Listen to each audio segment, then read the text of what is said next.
নমস্কার বন্ধুরা, আজকের আমি তোমাদের সঙ্গে শেয়ার করব সেদ্ধ চালের খিচুড়ি।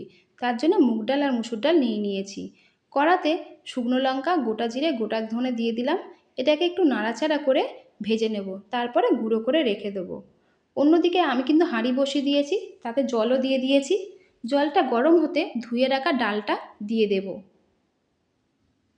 অন্যদিকে কড়াও কিন্তু আমি বসিয়ে দিয়েছি। কড়াটা তেল গরম হলে ওর মধ্যে দিয়ে দেব তেজপাতা, একটা বড় সাইজের কুচানো পেঁয়াজ আর কিছু কাঁচা লঙ্কা।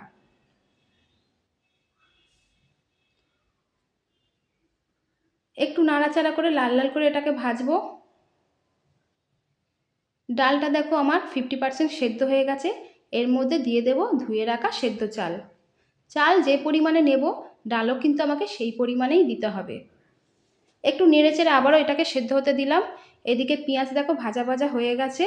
এর মধ্যে দিয়ে দেবো 1 চামচের মতন আদা। আদাটা আমি গ্রেট করে নিয়েছি, তোমরা চাইলে বেটেও দিতে পারো। সমস্ত কিছু আবারও একটু নেড়েচেড়ে এর মধ্যে দিয়ে দিলাম কিছু সবজি। এখানে আছে কুমড়ো, বরবটি আর আলু। তোমরা যে কোনো সবজিই নিতে পারো, অসুবিধা নেই। সবজিগুলোকে একটু নাড়াচাড়া করে নিচ্ছি। তারপর এর মধ্যে দিয়ে দেব সোয়াবিন। সোয়াবিনটা আমি আগে থেকে গরম জলে ভিজিয়ে রেখেছিলাম। সমস্ত কিছু আবারও নাড়াচাড়া করে নিচ্ছি। এরপর এর মধ্যে দিয়ে দেব টমেটো, পরিমাণ মতন হলুদ আর পরিমাণ মতন নুন।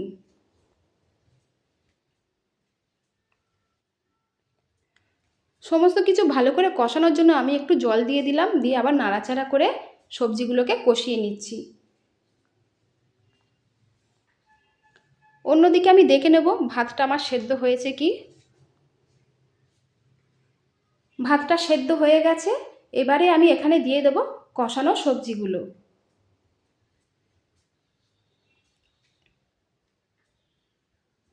এইভাবে হাতায় করে আমি সবজিগুলো তুলে তুলে দিয়ে দিচ্ছি হাঁড়ির মধ্যে।